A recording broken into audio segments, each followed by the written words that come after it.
我觉得就是这个自由的状态，在设计里边是非常的一个难得的状态。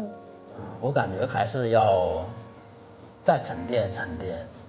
那设计可能是凭着需要灵感，需要这个创意，需要想法。我觉得现在是缺好的设计，就是你再有流量，没有好的设计，我觉得不是长久的。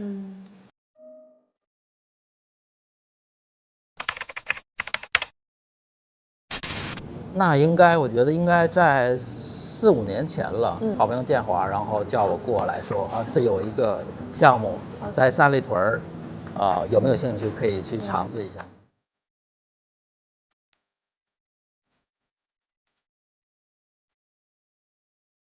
是，我觉得这种的话，商业其实很难得，就在街边的地方。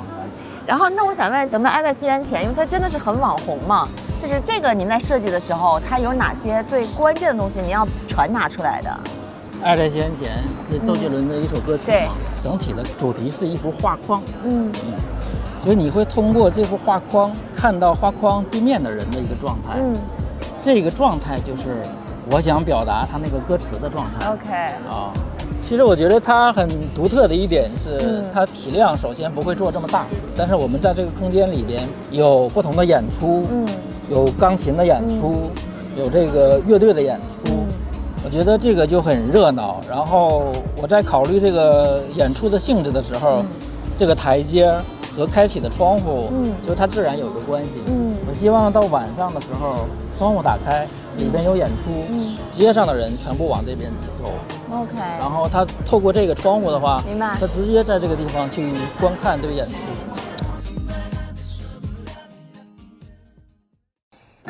开一针，你的名字是咋个意思？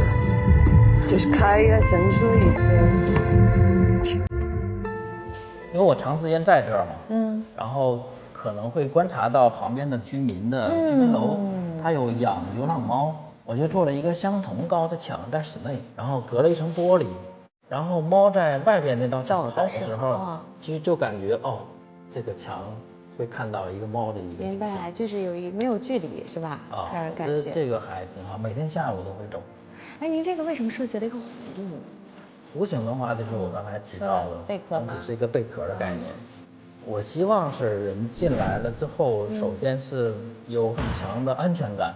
就是比如说我所有的材料都是比较坚硬的感觉，我觉得贝壳的给人感受就是硬的，但是我如何去体现这种温暖的感觉，可能是家居，包括下面有很多人的状态，然后包括人在吃酸汤鱼的状态，我觉得很烟火气。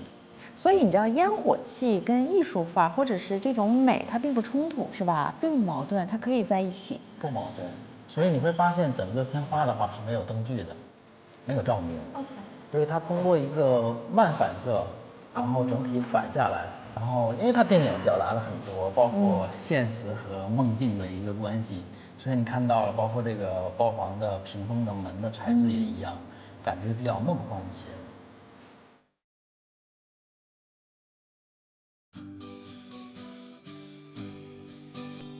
海上咸，然后地中海的一个西餐厅。我们整体的话，其实就是很简单，海的主题蓝色。看这3个字的话，是崔健老师写出来的。崔健老师字儿还这么好啊！其实，整体一进来的话，我是本来想营造出一种非常这种开放的一个西餐厅的状态，和我们的这个主题吧，海上咸。这个咸怎么理解呢？咸，我觉得是有很多的含义吧，但是我个人的理解是咸绿。我觉得它是首先有一半的音乐的一个属性在，所以我们崔健老师的话也是在这个餐厅做了一套沉浸式冰箱餐厅。海的话，我的理解是这种蓝色，首先是蓝色，蓝色可以让人很平静。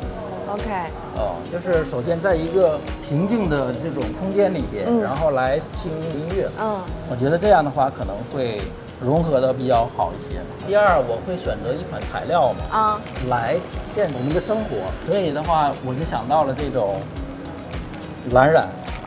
我觉得蓝染的话，它其实是我们中国的很传统的一个工艺，所以我想把这个工艺的话用到这个西餐厅里边。OK，我觉得西餐厅不一定是非得是西式的、欧洲的，但是我觉得这种的话也是可以代表我们自己的文化吧。包括我们整体的品牌的话，也是想做我们自己的文化，中国的文化。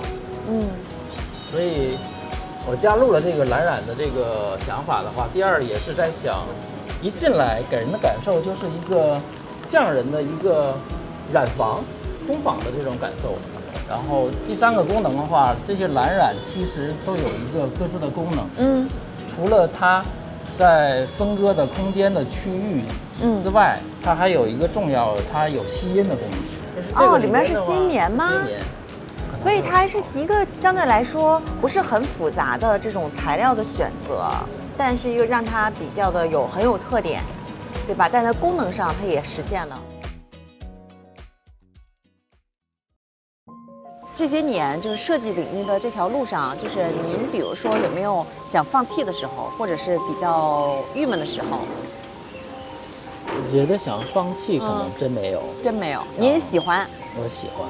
我觉得设计就是锦上添花吧。它是一个综合性的一个东西，然后产品设计，然后将来的品牌文化，将来的营销，这是整体的一个东西。明白。所以缺一我觉得不可。